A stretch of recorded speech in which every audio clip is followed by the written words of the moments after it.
Hello, YouTubers, and welcome. This is your host, Brenda. For you, and all the URLs are in the first one here is off of Liberty Writers, and it says Rex Tillerson just threatened Putin with something he did. And if we can get it to scan it for us.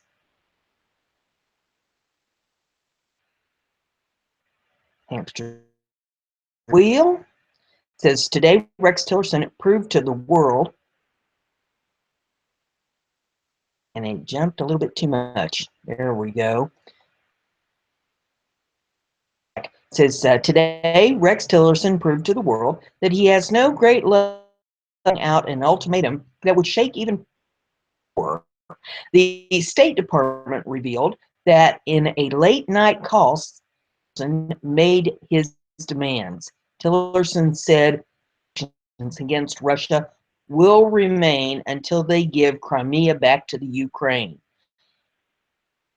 President Poroshenko on Sunday night till remain in place until control of the Crimea Peninsula to the Ukraine.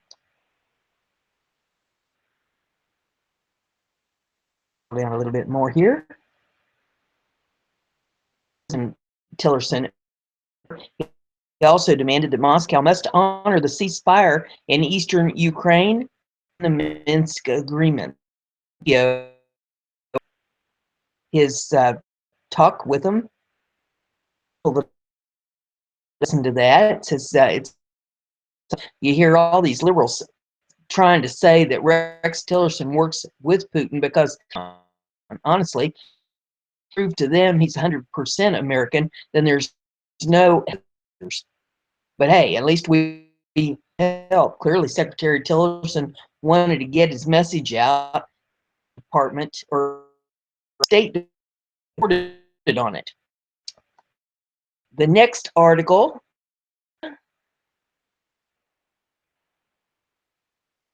this is off of jerrydavis.com. It says North Korean satellites MS 3-2 and KMS both pass over the United States every day. Possibility, and Trump knows it. Likely. And this is one that they put in little tiny print. I have trouble with it, so let me a little bit. There, that's a little bit better. Looks like war is coming. Donald J. Trump knows that North Korea is an outlaw nation led by a lunatic despot who slaughters his own generals and relatives in order to maintain his grasp on power. Kim Jong-un, the corpulent, of course, dictator of North Korea, is fed by his fantastic ego, fear of betrayal, and his wild fantasy of striking the United States with the death blow of nuclear holocaust. His fantasies are one thing. Korea's success in launching 2 satellites into space are a serious cause for concern. In 2012 and 2016, North Korea successfully placed into orbit the KMS 3-2 and the KMS-4, respectively. I wrote about that event when it happened. Payloads are low, but I do remember reading in 2016 that the payload for the KMS-4 was estimated to be or 100 kg is around 1,100 U.S. pounds or half a ton. Is enough to support one low-level hydrogen bomb. The payload on KMS 3-2 was less, somewhere around 300 kg, if I remember correctly, which is 661 pounds. Anomalies of the satellites, the KMS 3-2 tumbling in orbit and the KMS-4 not emitting any radio signals. Those satellites were claimed to be for survey purposes, although the expense of the launches vastly outweighed the benefits of land surveying as the intent. Among those who are paying attention is that both of these satellites might be carrying low-yield hydrogen bombs, and both are only about 300 miles up in the atmosphere. Hydrogen bombs are ideal for electromagnetic pulse weapons, and North Korea is known to have spent considerable time and money developing gamma radiation weapons, which are ideal for EMP bursts. Peter Pry, former CIA analyst and former staff director of the Congressional EMP Foundation, states, top specialist says the monitor results is, let's see, kind of there. Maybe if I bring it down a little bit, maybe I've got it zoomed out too much. Yeah, there we go. Okay, let me start that part again.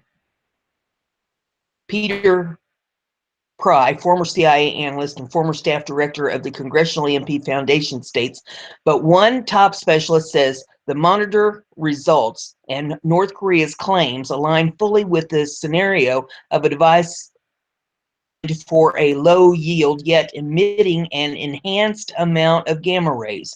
Peter Pry, an expert in pulse weapons, told WND the explosion indeed was such a device. Pyongyang's latest test, which followed 3 others, each in the range of 10 kilotons or less, was another kind of H-bomb, a neutron bomb, weapon such as a super EMP weapon. Constitute essentially a very low yield H-bomb that typically has yields of 1 to 10 kilotons. Korean device, he said. This is important to you because satellite trapping proves that these 2 North Korean satellites both fly directly over the United States every day to transmit signals out, because they only need to receive signals in order to detonate and create an EMP burst. You can track both North Korean satellites with links that's here in this article. For the KMS 3-2 has a link, and the KMS-4 has a link.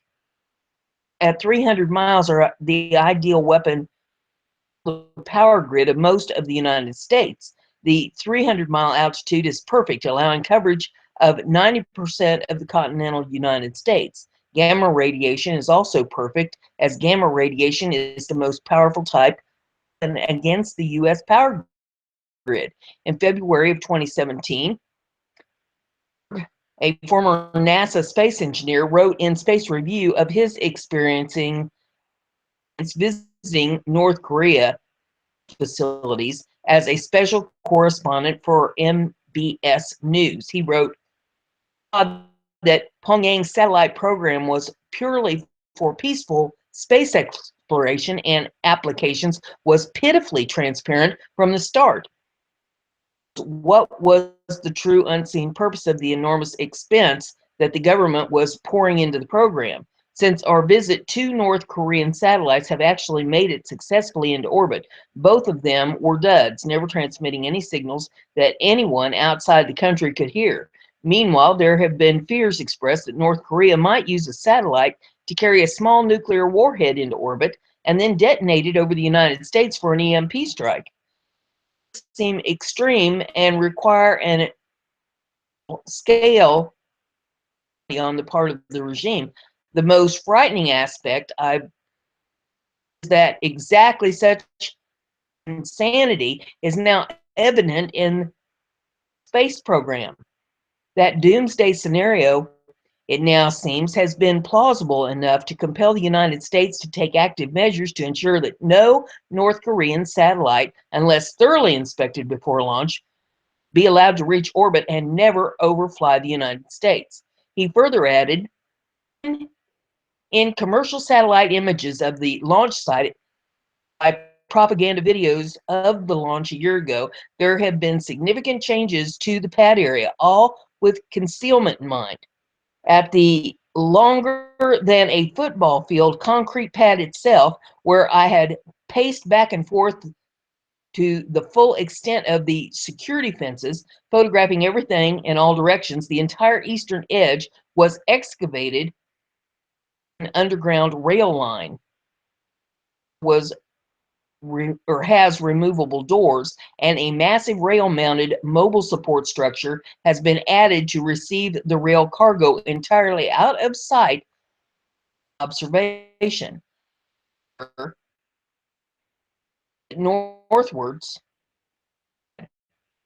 where it can be erected behind walls installed the entire height of the tower. A similar roof was also erected at the unloading spur a mile or 1.6 kilometers away from the assembly building, preventing space hardware anywhere along its delivery route. Convey the appearance of a peaceful, harmless space program and could possibly indicate something far more ominous. There's another feature of the orbit, possibly accidental, possibly not. It's determined by the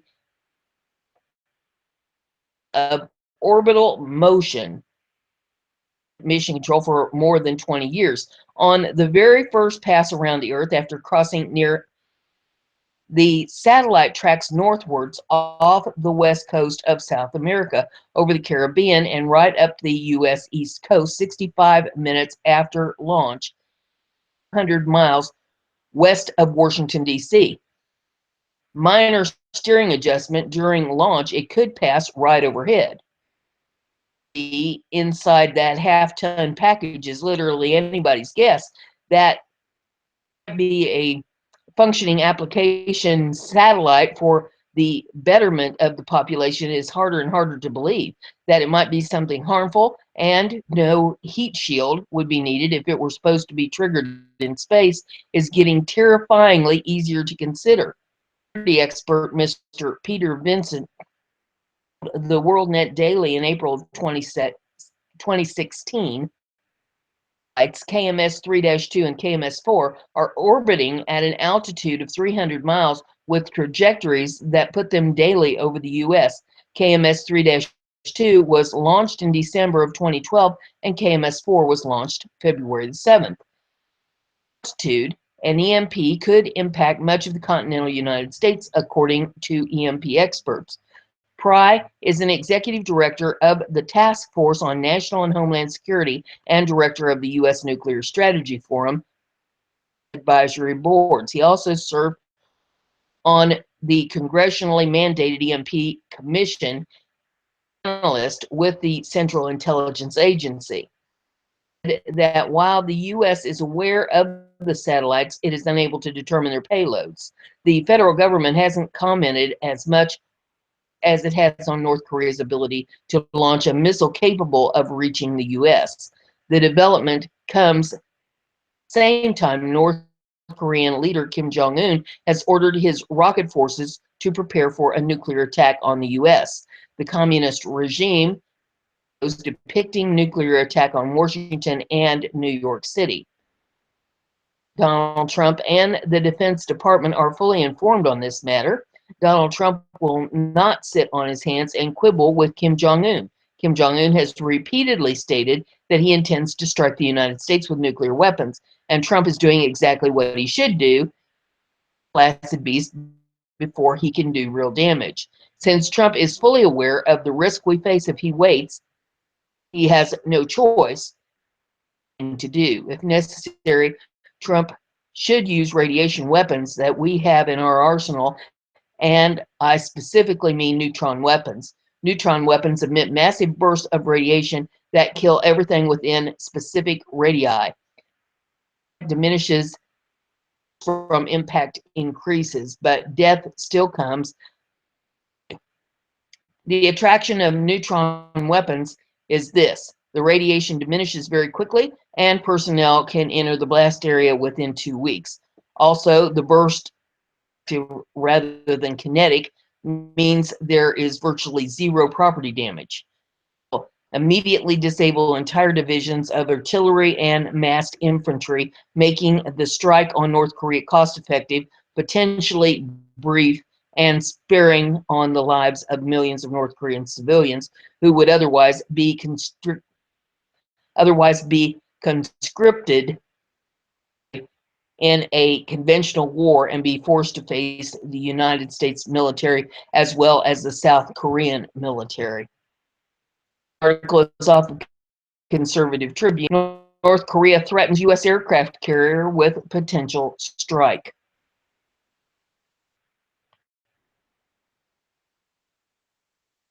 Said it was ready to sink a U.S. aircraft carrier to show its military strength, state media have reported. Our revolutionary forces are combat ready to sink a U.S. nuclear powered aircraft carrier with the Rongdong Sinmun Party boasted in a commentary Rutgers. This President Donald Trump ordered the aircraft carrier USS Carl Vinson the Korean Peninsula amid North Korea's as well as its threats against the U.S.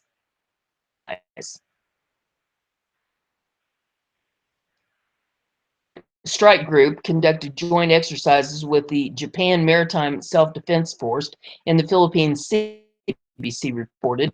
The North Korean newspaper compared the carrier to a gross animal and said be an actual example to show our military force, reported the BBC. The BBC also reported that the North Korean state newspaper Minju Joseon similar warning that the North Korean army would deal mercilessly blows at the enemies so that they would not come back to life again. U.S. State Rex Tillerson toured Asian nations. Rodong Sinmun editors wrote, our super mighty preemptive strike being launched, it will completely and immediately wipe out not only the U.S. imperialist invasion forces in South Korea and its surrounding areas, but the U.S. mainland and reduce them to ashes. The statements in a series of rising tensions between the U.S. and the communist country. The North has conducted 5 nuclear tests, 2 of which occurred in 2016. It is believed it is working on developing missiles that have the capacity of reaching the United States. U.S. and South Korean officials have said the North nuclear tests soon, something the U.S., China, and others have repeatedly warned against.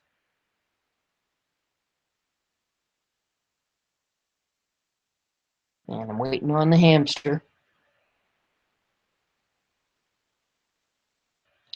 Apparently, Kim Jong-un doesn't take these warnings seriously, but he might change his tune when he feels the full force of the U.S. military.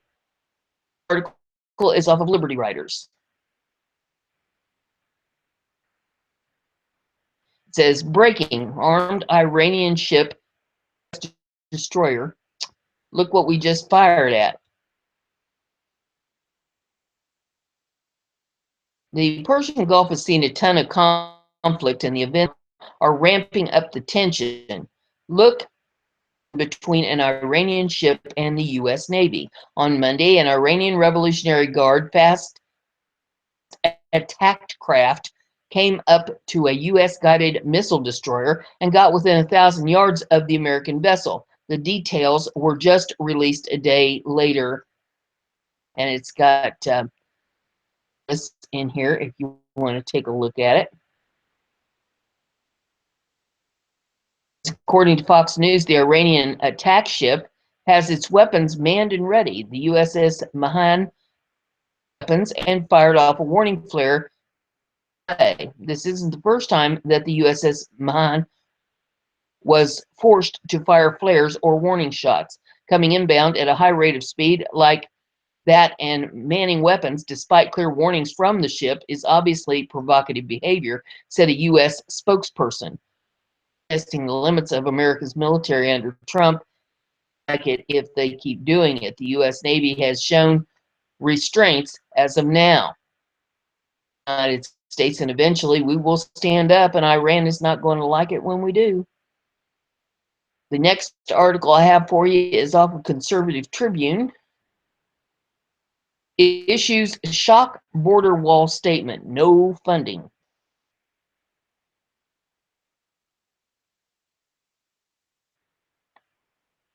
Come on, hamster.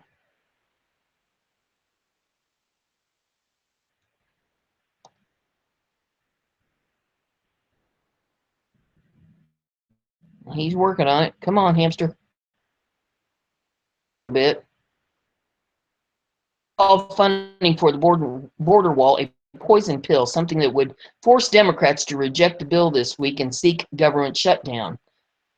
This is a fight Trump supporters want to have. Democrats lost the election badly. Corner of the federal government. Why on earth is the GOP, not to mention President Trump, backing down?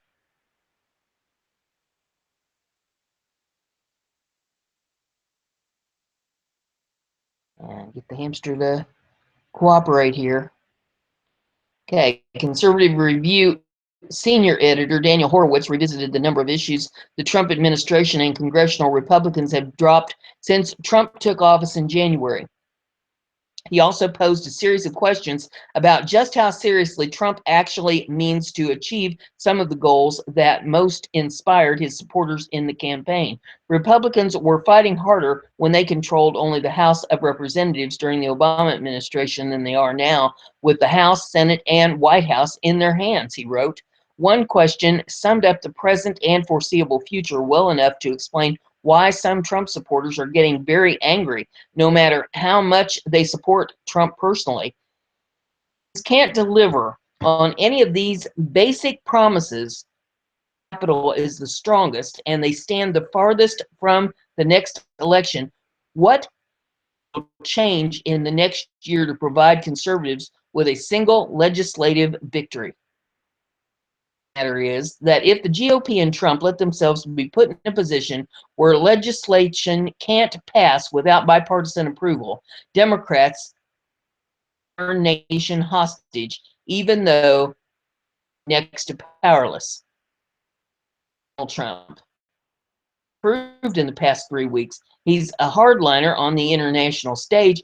He's not afraid to make use of resources. So why on earth is he caving on funding for the border wall? Pieces of his election platform. Although I have no doubt Trump is far and away a better president than we have seen in, well, a long time, it's hard not to feel a little disappointed. And someone has got to smack some sense into the establishment GOP.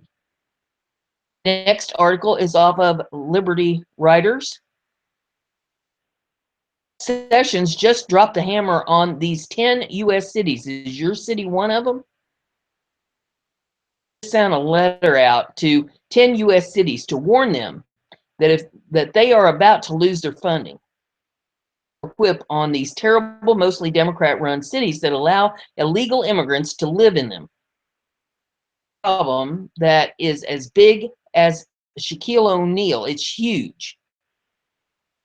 Watch Jeff Sessions sink this one, and there's some video in it if you care to pull that up and watch it. It says on Monday, Jeff Sessions sent a letter to 10 cities that are so-called sanctuary cities. Federal law. This is via the Washington Times, and they are Los Angeles and the rest of California, New York, Philadelphia, Chicago, Las Vegas, New Orleans, Milwaukee, Wisconsin, and then number 10 is Cook County, Illinois, and Miami-Dade. Says it's happening. They said that Trump wouldn't do it. These sanctuary cities are about to get the hammer until June. The next article is off of BizPac Review.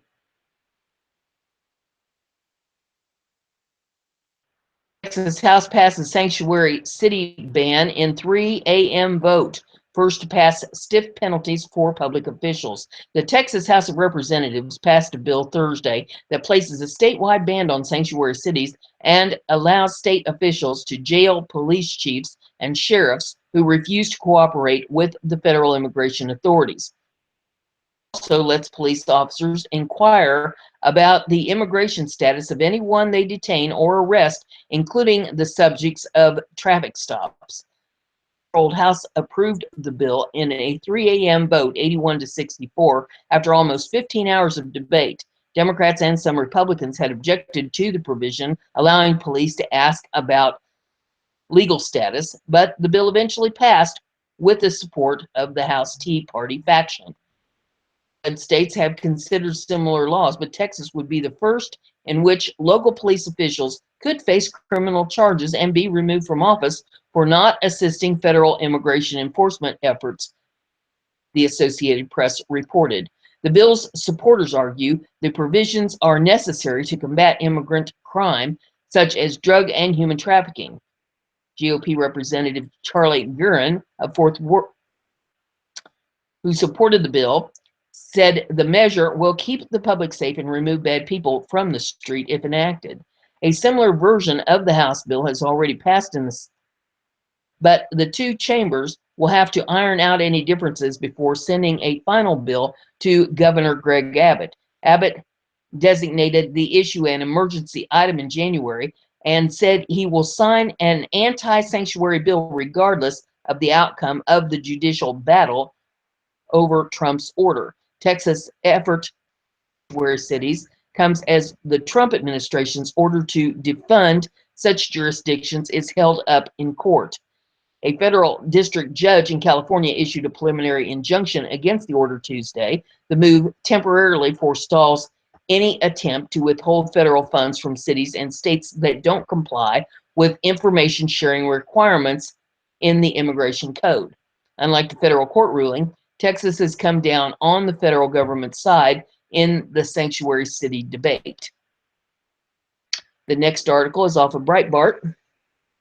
Responds to block of sanctuary cities EO. Rule of law suffered another blow. Washington, D.C. The White House issued a response late Monday night to a San Francisco judge's decision to block President Donald Trump's executive order to withhold federal funds from sanctuary cities that refuse federal immigration law. Today, the rule of law suffered another blow as an unelected judge unilaterally rewrote immigration policy for our nation. Federal law explicitly states that a federal, state, or local government entity or official may not prohibit or in any way restrict any government entity or official from sending to or receiving from the Immigration and Naturalization Service information regarding the citizenship or immigration status, lawful or unlawful, of any individual. That means, according to Congress, a city that prohibits its officials from providing information to federal immigration authorities, a sanctuary city, is violating the law. Sanctuary cities like San Francisco block their jails from turning over criminal aliens to federal authorities for deportation. These cities are engaged in dangerous and unlawful nullification of federal law in an attempt to erase our borders. Once again, a single district judge, this time in San Francisco, has ignored federal immigration law to set a new immigration policy for the entire country. This decision occurred in the same sanctuary city that released the 5-time deported illegal immigrant who gunned down innocent Kate Steno in her father's arms. San Francisco and cities like it are putting the well-being of criminal aliens before the safety of our citizens, and those city officials who authored these policies have the blood of dead Americans on their hands. This San Francisco judge's erroneous ruling is a gift to the criminal gang and cartel element in our country, empowering the worst kind of human trafficking and sex trafficking, and putting thousands of innocent lives at risk. This case is yet one more example of egregious overreach by a single unelected district judge. Today's ruling undermines faith in our legal system and raises serious questions about circuit shopping.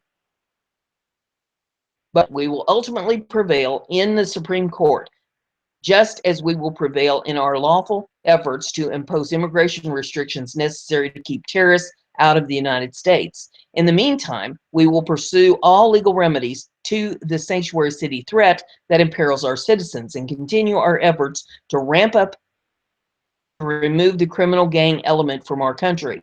Ultimately, this is a fight between sovereignty and open borders, between the rule of law and lawlessness, and between hardworking Americans and those who would undermine their safety and freedom.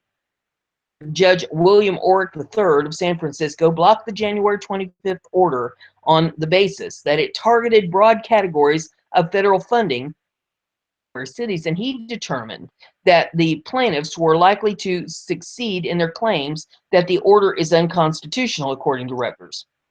San Francisco is among jurisdictions designed or I'm sorry, designated as sanctuary cities across the United States. California is one of a few states that have introduced legislation to become designated entirely as a sanctuary state.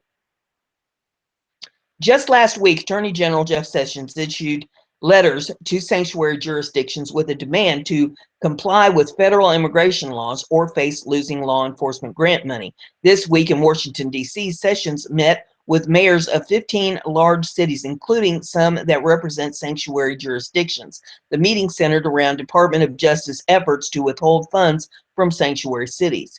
Federal judges have, more than once, blocked the president's executive orders to restrict travel from selected countries where terrorism is prevalent, countries designated under the Obama administration. The next article is off Breitbart.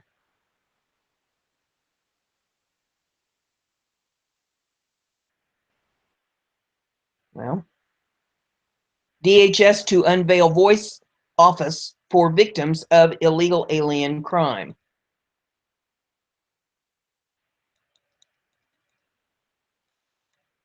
The Department of Homeland Security announced Tuesday that Secretary John Kelly will formally unveil the Victims of Immigration Crime engagement called VOICE, the ICE headquarters on Wednesday. There's no intent to make a pun, but it really is to give a voice to the victims of crimes that have been committed by those who are in the country illegally, said DHS spokesman David Lapon, who two reporters in Washington, D.C., in response to a skeptical question about why the government wants to launch a program helping Americans suffering from illegal alien crime.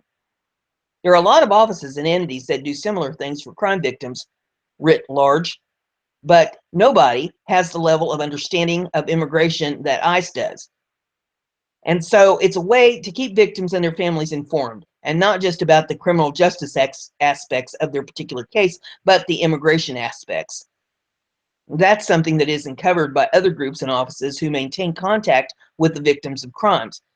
So it's a way to ensure that families and victims who have been affected by, again, those here illegally can understand where things are in the immigration process as well as in the criminal justice process, he said. 1 month after President Donald Trump assumed office, Kelly instructed ICE to create a program to provide families devastated by illegal alien crime and share more information about the foreign perpetrators who committed the alleged crimes. Criminal aliens routinely victimize Americans and other legal residents. Often these victims are not provided adequate information about the offender, the offender's immigration status, or any enforcement action taken by ICE against the offender, Kelly said in a memo. Rallying to the sides of American families and legal immigrants was a critical part of Trump's successful presidential campaign. Trump repeatedly brought families who lost loved ones at the hands of illegal aliens on stage at campaign rallies and was the only candidate to respond to an open letter pleading for a campaign to acknowledge and deliver justice to victims and suffering American families. Of his campaign's reply and the spotlight he shone on their plight was praised by an advocacy group that had fought for attention to the pressing issue for years. Donald Trump is the only candidate whose office has responded to the letter, and the candidate will support a national program to assist families of victims of legal aliens. Their response was immediate, and they have stated they will support our efforts in assisting our families, said Maria Espinoza, head of the Remembrance Project. Her organization plans to open an office in Washington, D.C. to support the program.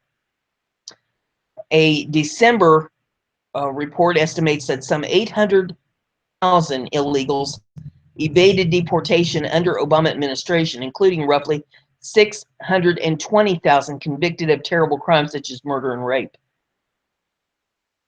Read more on Breitbart's news coverage on crimes committed by illegals and other foreign nationals. There's some links that you can click on it at the bottom of that article. A BizPac review. Cut and simplify. It's hard not to love President Trump's new tax plan. Here's why. Op-ed news and opinions, well, yeah, uh, expressed are solely those of the author. Yeah.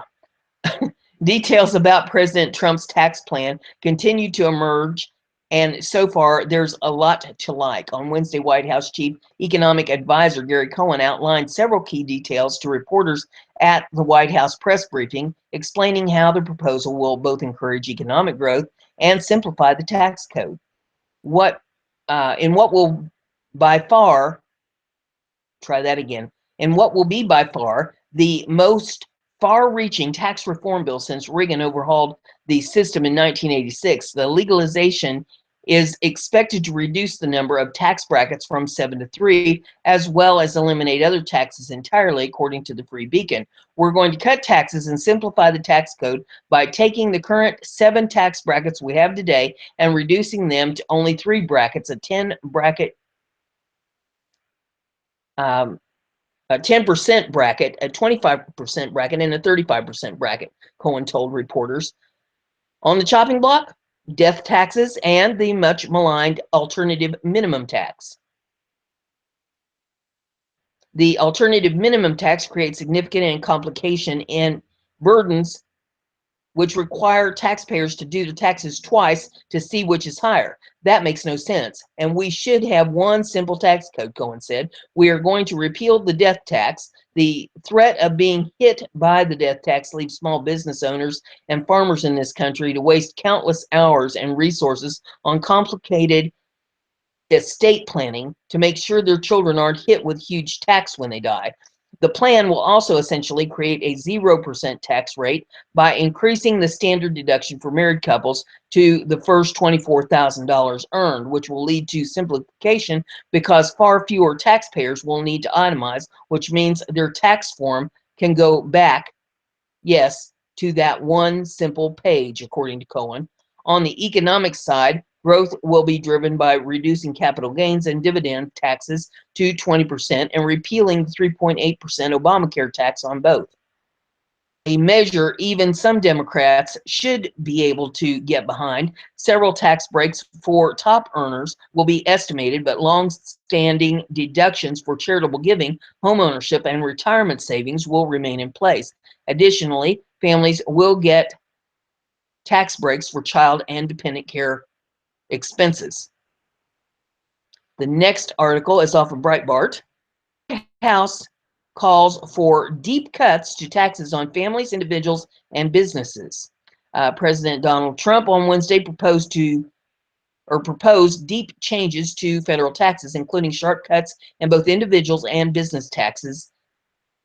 Of these taxes, the number of individual income tax brackets to 3, 10%, 25%, and 35%. It would double the standard deduction, effectively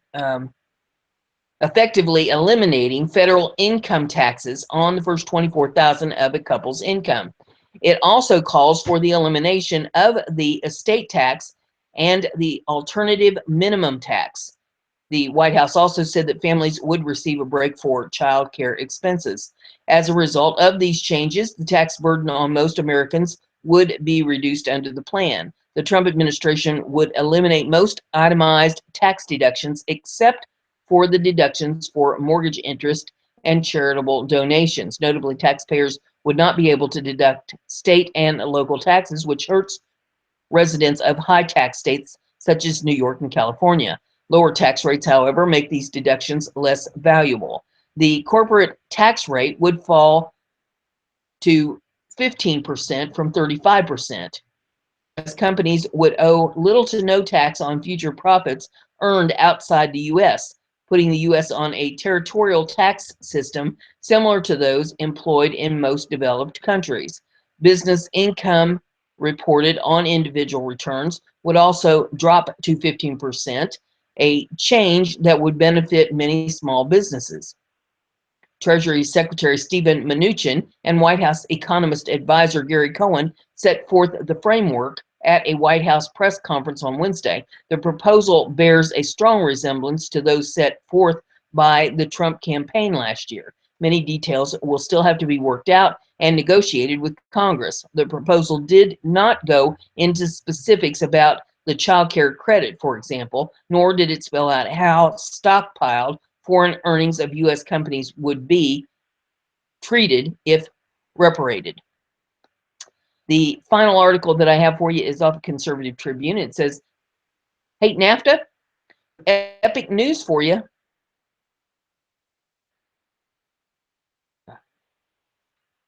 One of the top issues then candidate Donald Trump focused on during the 2016 election was the international trade deals that have had some negative effects on American jobs and workers.